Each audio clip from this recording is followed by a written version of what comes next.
Welcome to the Special Geek This Week presentation, and this is part 2 of my top 10 Universal Monster movies. In part 1, I gave you my top numbers 10 through 6 Universal Monster movies, and in part 2, you will get my top 5, including my number 1, along with some honorable mentions. So far, we've seen some interesting films in the list, such as Frankenstein meets the Wolfman, Son of Frankenstein, Werewolf of London, and Abbott Costello meets Frankenstein. So sit back and watch and see who made the top 5 in part 2 of my top 10 Universal Monster movies. Number 5, Dracula. Dracula. This is the movie that started it all and introduced us to the first of what would become the Universal Monsters. Dracula, made in 1931, brought the world to the attention of Bela Lugosi, who made the role immortally his forever, although other actors would play the role. Originally, it was produced by Carl Lumbly Jr. along with Todd Browning. Todd Browning was the director that directed the movie. He was the original choice by Carl Lumbly Jr. However, Bela Lugosi was not the first choice to play Dracula. Carl Lumbly Jr. wanted the team of Todd Browning and Lon Chaney Sr. to play the role of Dracula. And had Chaney not died of throat cancer, he pretty well would have played the role, and he would have done his own makeup. Now, in this movie, Lugosi did do his own makeup, but he didn't. It was nothing compared to what possibly Chaney would have done. Playing the role of Van Helsing was Edward Van Sloan. He's appeared in other Universal Monster movies, including Frankenstein and The Mummy. This movie is mostly based on the stage play that was done by Hamilton Dean and John Balderstein. John Balderstein did the screenplay for this. Garrett Ford did the screenplay for this, but it was based on the play that John Balderstein had co-wrote with Hamilton Dean. You'll notice I mentioned earlier in this list about John Balderstein in the movie The Mummy. Also at this time, this Dracula was one of the few films in the 30s that was filmed in multiple languages. Dubbing was not an art form back in the 30s, and talking pictures had just started coming out in the 30s, late 20s and the early 30s. So dubbing was not an art form, so therefore they wanted to release movies in foreign markets. It was more profitable to use that foreign-speaking actors to do the movies.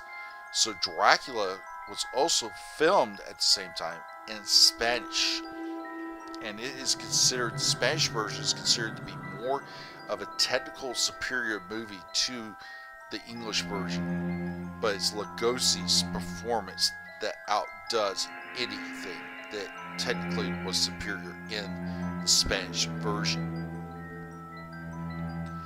Lugosi would not play the role of Dracula until the movie Abbott Costello meets Frankenstein.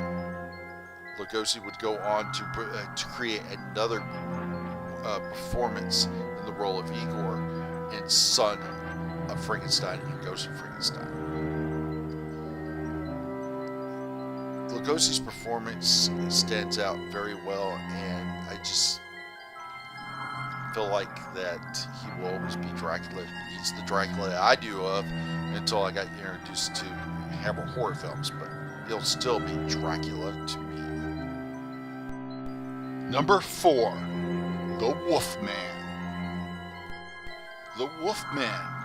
It introduced us to the 4th great Universal monster in Universal's monster movies.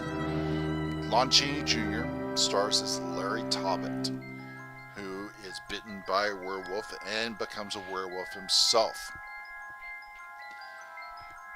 Chaney has a great cast in this movie that supports him. You had Patrick Nolans as Frank Andrews, Evelyn Ankers as Gwen, Ralph Bellamy has a role in this movie. Most of you fans out there, if you're familiar with the Eddie Murphy, Dan Aykroyd classic Trading Places, you'll remember him as Randolph Duke. Claude Rains plays Sir John Talbot.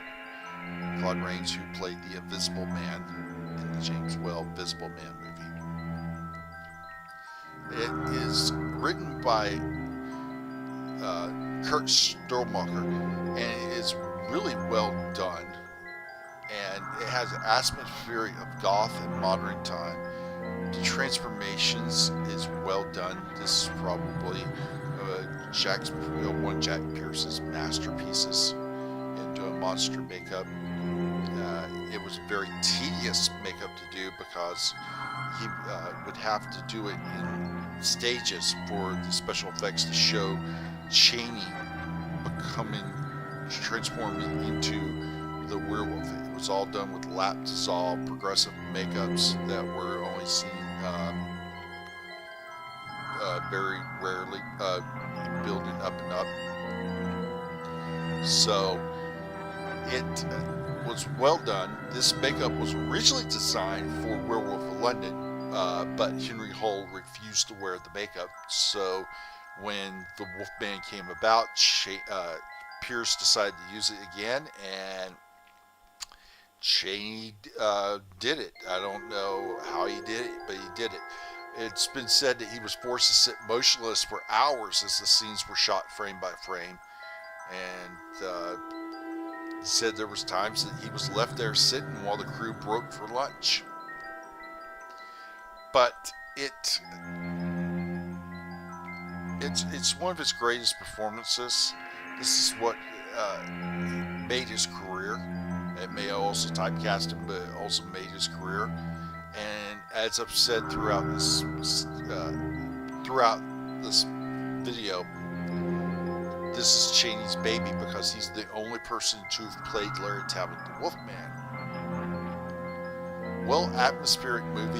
You can catch this movie right now on Turner Movies Classics, or if you want on it, you can buy it on DVD or Blu-ray. This is a definite, if you're a Universal Monster movie and you don't have this in your collection, you really need to have it in your collection. Number 3, Frankenstein. This 1931 classic introduces the second greatest Universal monster, the Frankenstein monster. Originally, this movie was supposed to have been directed by Robert Florey, and it was supposed to have starred Bela Lugosi. But it was just two different stories came out. One, that Lugosi did not want to do the role because it was non-speaking and he didn't want to be heavily made up. The other story is that there was a makeup test done with Lugosi. The makeup test was disastrous, and he was later dropped from the picture along with Robert Florey. But Robert Florey would go on to make another classic Universal horror movie, Murders in the Rue Morgue, starring Bela Lugosi. However, the director who took over, James Whale, made this into a masterpiece and introduced the world to Boris Karloff, who at this time was an unknown actor who had been in several movies, but made his name here playing the Frankenstein monster. This is a beautifully well done movie, and there are several moments in the movie. One, of course, is where the monster comes to life and Henry Frankenstein frantically shouts, "It's alive!" And then he proclaims a line that was actually cut out of some prints of the film when it first was shown at theaters in 1931. In the name of God, now I know what it feels like to be God. And there was another scene where the monster is wandering the wilderness and comes along a lake where a little girl's playing. And he starts to play with her, and she's throwing daisies into the lake, watching them float. And when she runs out of daisies, he throws her into the lake thinking she'll float, but she winds up drowning. that scene was also cut, and it was just followed up with a quick cut scene showing the girl's father carrying her dead body into the village, which makes it more sinister.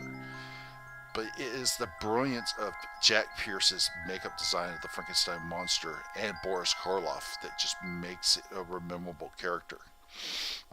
The cadaverous look for Boris Karloff in the Frankenstein makeup was made possible because if he was not a well paid actor, therefore he was full.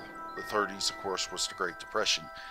Also, he had a bridge that he was able to take out, and it allowed him to sink that size of his face in and shade it and give it more of a cadaverous look to it. The makeup side, beautifully done. Colin Clive, who plays Henry Frankenstein, is just wonderful in this movie. Also, we see Edward Van Sloan in the role of Dr. Wallman. This is like his third Universal monster picture, actually his fourth if you count Dracula's daughter. I think a lot of critics will agree the scene that hurts the most in the movie is where the monster actually comes in through the window and tries to attack Elizabeth. Everybody says it doesn't make sense because how can the creature know that who she is? So that's the one scene. Nevertheless, it's tremendous scene, a movie altogether. It is probably one of the greatest makeup designs Jack Pierce would do in his career, and is by far Boris Karloff's masterpiece. And it basically also set not only Karloff's career on fire, it also set the James Whale's career, and he allowed him to go on to do a lot of great more movies for Universal. Nevertheless, Frankenstein is number 3 on my list, and is probably one, if not the best Boris Karloff picture he made. Number 2, Bride of Frankenstein. Bride of Frankenstein, sequel to the 1931 classic Frankenstein, took 4 years before it was finally made. This was due to the fact that the director, James Whale, did not want to do a second Frankenstein movie. But Carl Lumbly Jr. was insistent on doing a sequel to Frankenstein. Matter of fact, he wanted to do it right then and there in 1931 while Frankenstein was playing at the theaters. James Whale did not want to do a second Frankenstein movie, as he felt I got everything out of it in the first picture. Wells would go on to do other classic horror movies for Universal, like The Old Dark House and The Invisible Man. However, Lumbly kept plugging at Wells, and Wells finally gave in on the condition that he had complete creative control of the film, which Lumbly agreed to. This is considered to be James Whale's masterpiece. And it gives a wonderful performance from Boris Karloff. This film takes elements from Mary Shelley's original novel about the creation of a mate for the monster. This was all in her original novel.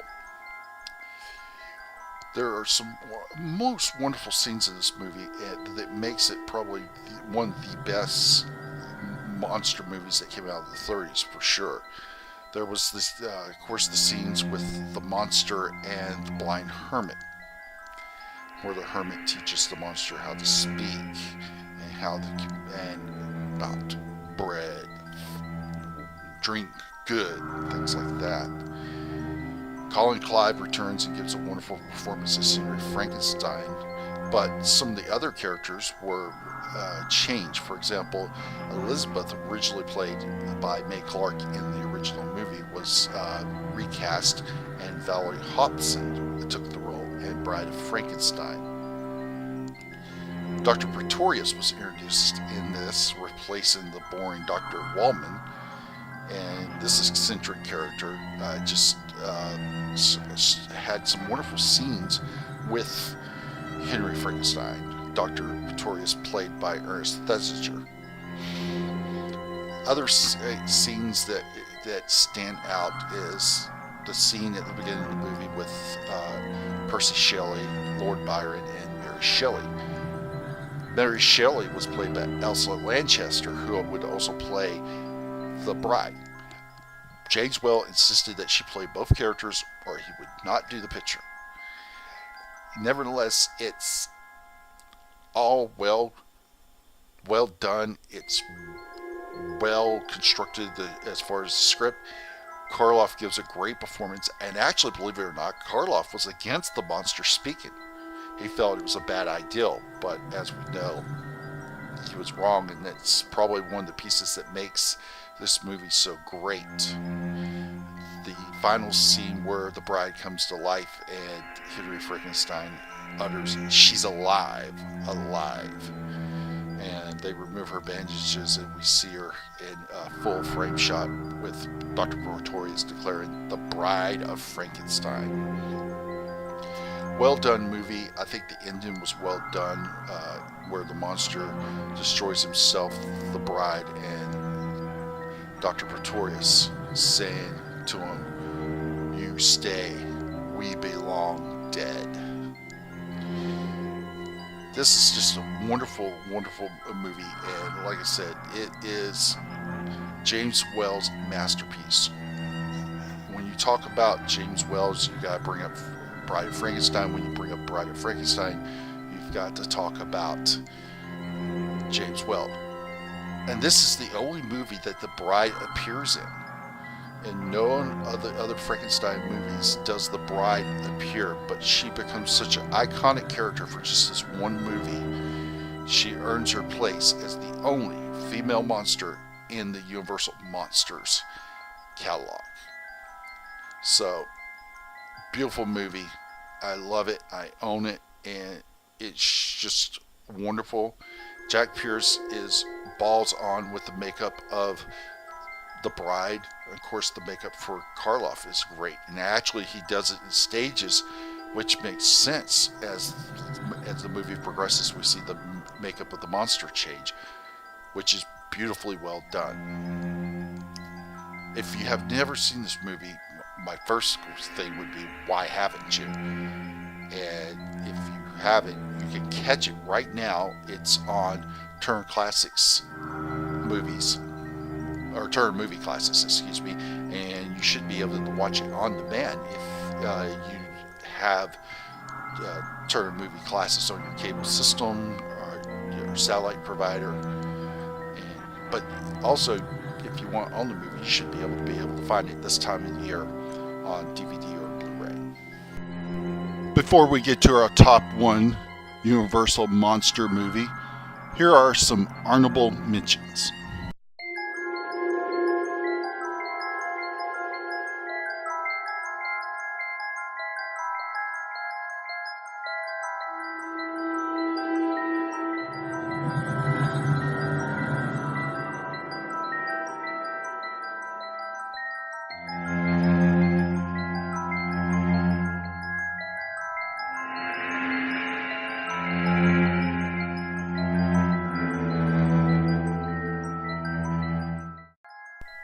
Number 1, Creature from the Black Lagoon. Creature from Black Lagoon gives us the last great Universal monster in the Gill Man, as he's affectionately called. Made in 1954, this was done in 3D, which was a craze in the 1950s.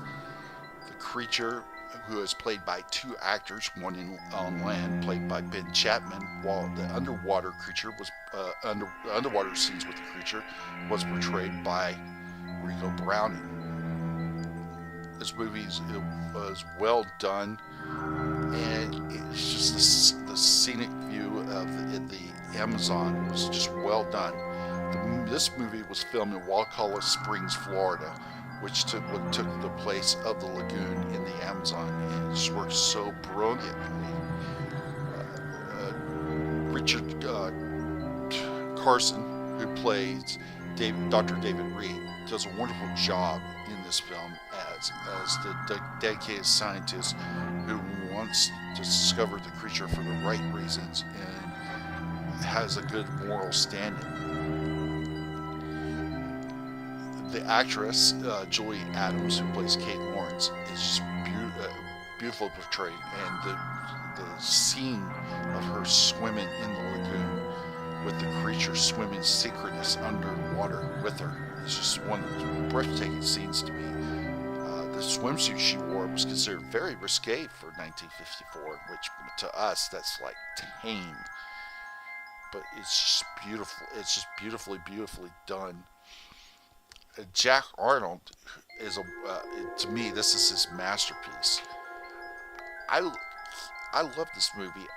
I think the creature is probably the best Universal monster of them all. It's just something about the creature that you can just sort of relate to, and it's just beautifully well done.